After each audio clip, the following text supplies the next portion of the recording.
yakundana n'Imana. Umukobwa yitwa Sisiriya.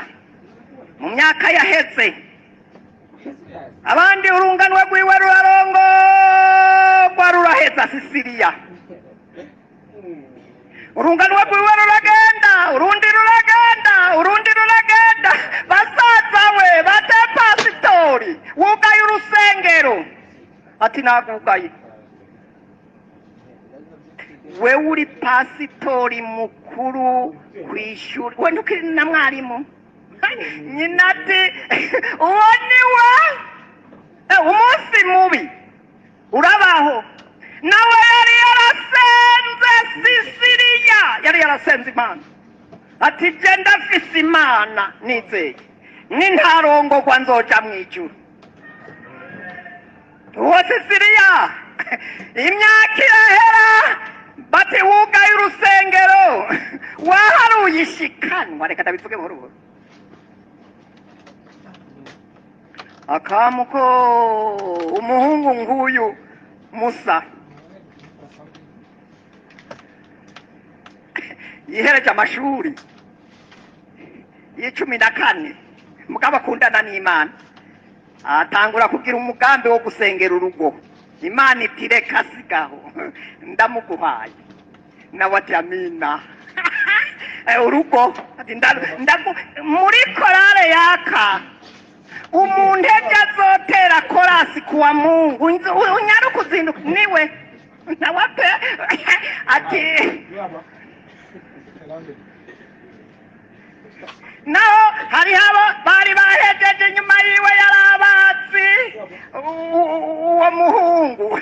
Ati compa ngo nintutse canke ntutse, nanse kuvuga ya mazina. Hariho uwo reka kundamutsa arazinduka mu gatondo, azindutse Imana iramutabara. Korale ya kabiri niyo yatanguye gutangwa. Yewe abakozi b'Imana hari aho bagira ibanga. Aca ati korale ya kabiri nawe nyamuhungu yicaye imbere nkaha kwa Ntuzeye. Reka ndabareke ntimuhave muvuga byinshi. Yicaye ati Mana yoba anje. None urumva yasenze mugabo yishuwe mbwemu yera yamugendeye mwijoro ati ndamuguhaye. Bazababona Sisiriya arahagurutse nitwamara kwambuka Yorodani. Ntuzeye wa musore muri we ati mw'izina rya Yesu. Atanguye kuvuma ijwi ry'Imana abasha n'ukuri. Mw'izina rya Yesu, mw'izina rya Yesu. Hanyuma rero muhore ndabinginze, yantumye ngo twambare. Ni muhore mu rusengero ntibatwenga. Twambare ibigwanishwa byose by'iki. Aca wa muhungu icuya kirabira ati natewe n'abadayimoni.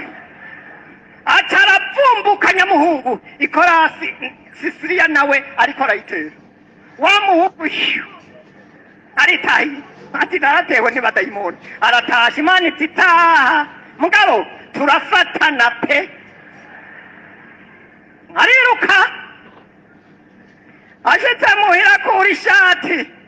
Imana turakora ishati ndakumugaza ho kigenda subirayo. Atarambara maramara. Imana ntisa na jewe canke na wewe. Ariruka na mu rusengero acagenda kwicara inyuma. Bati ko wicaye inyuma. Ati kandi wewe umviriza uno munsi uramubaza wanse ndakwica. Acaragenda kwa Sisiriya arasohotse. Nyamvugane n'uyu tuzinanye murabe ingene aramutsa Sisiriya jewe. Ni sawa urakomeye. Nagomba tuzobane Sisiriya.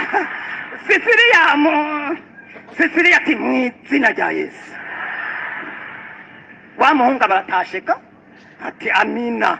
Arankemeya jewe ndi gisigo ndabadayimoni. Sisiriya ati je sinkina n'abana jahiyo. ashitse muhira imana urazi ikuriye ikinuma iramurya ibinuma atumviriza ku munsi wa gatanu musanga muhira uzosanga ariko arakubura arakubura uzomusangaho kandi mwicare niwe uzotwara Sisiriya yubaha imana acaragenda kuwa gatanu Sisiriya nawe yari agafise hehe imana yari yaramubwiye ati ntuzopfa udakikiye ninge rero baca bagira mariage bibi mu rugo gwizaga mugabo ati uwo munsi ati rero ucugenda tuzobivuga ucugenda ubibwire mama wawe nanjye ndabibwira mama na ba papa ubivuge tunyarutse je ntangorane niyo hiyo sino hanyuma aragendaga acabwira nyina Emma naronse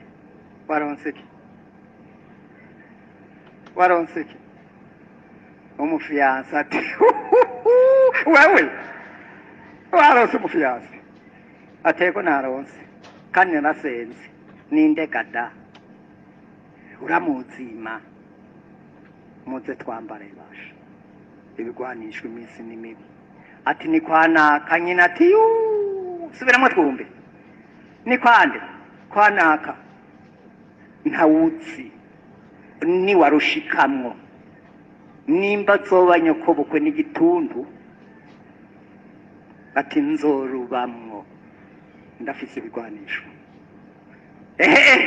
nagize mariage nayo inka hari havutse izi hariho umunsi bukeye yari yavutse nyina bukwe ati sisi sa mwana atesa bwe mama ngo hano nguje kuvoma acaragenda heze iminsi indwi zibiri avuye mu nkinga ati ho uje kuvoma nanjye ngiye kwahira utwatsi harya nateko be ndiko ndavuga kwambara ibigwanisho byose by'Imana itanga bajana na inabukwe atwaye indobo inabukwe acarakata ati jewe ngiye kwahira hepfo utwatsi acarakata acasubiraho inyana ziri inyana yarayivutse ewe inabukwe yarakomeye arayinika umukecuru yatuziye mu rugo ndabe ko yoruvamwo yanyana arayica kagakobwa jendumuki kagiye kuvoma inyana yagize gute yakase aca mu kigo aza kwica inyana y'inabukwe ariruka kagakobwa gaca karaza n'indobo araba kaja gakizwa kaka nuvomariye Yesu mwami wanje ninkubona nzoririmba acasanga aho ziryama imwe amaguru ari hejuru acasuka hasi amazi arayashira hasi Yesu ni wewe ibi nibiki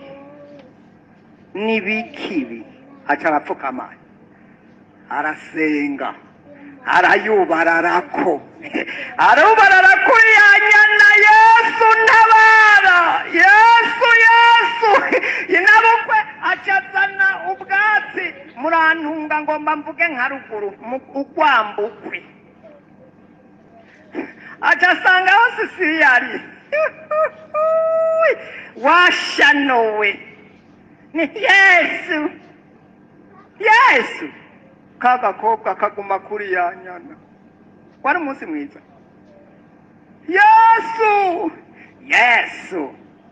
Yesu wawe acagenda kw'irembo basi arenganye porotayi ahamagaye iki amakungu abantu barashwa baduka baca basanga Sisiriya ariko araka Yesu urugo rwuzuye yanyana ngo ba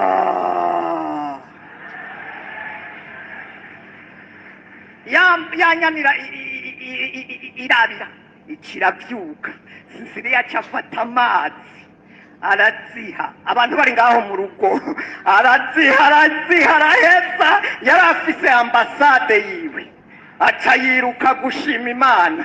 Agishitse mu nzu, nyina abadayimoni baramufata, inabukwe nije nayishe, nagomba kamvire mu rugo iryo shano kagakecuru. Abadayimoni bamukubita hasi, abantu bamwe bariruka, abandi bativyoga n'ibiki. Ewe hari umunsi mubi, kagakobwa kaca kava mu nzu bavuga induru, gasanga inabukwe, ariko atamaguru niki n'amaboko, kaca kiruka kuri gasimbira kuri bati mwizina rya Yesu mwabisigo mwe mwampemo mbimwe turasaba dayimoni ku muvyeyi wacu. Abantu bamwe baca bariruka, aho yazanye igikwembe yamushizeko. Wobikora muri iyi minsi za WhatsApp ntizokwandikwa. arasenga bamwe bariruka, abandi baguma bemye, abandi ati mfata amaguru none yari yagwaye. Bandi birutse guhamagara umugabo ati hewe wa mugore wawe yishe inyana. None siko bavuga. Mwambare arasenga, umugabo acaza atakibasha, avuye ku ishuri atakibasha, asanga wa mukobwa ariko arasenga. Nibiki? Atiruka ngo uhamagare mwarimu, mama aragwaye. Iruka mwambare ibigwanisho, iruka mwarimu acashika kagakobwa kaca karigira. Igikorwa nicari giheze, mwarimu asigara ko arasenga. Wa mukobwa wa inabukwa avuga vya bindi nyene yabigize. Batubwiye mu myaka ya 94 batubwiye yuko baririmbana muri korali bose. Haleluya. Mwambare ibigwanishwa byose by'Imana kugira mushobore guhagarara. Mwambare iminsi ni mibi, n'iminsi ya kijambere agakiza mwapirase. Iminsi ni mibi, mwambare ibigwanishwa byitwa gusenga, ibigwanishwa kugira ngo duhagarare. Ejo nimwahagarara muzosita ibije kubasita, muzosita mwambaye ibigwanisho.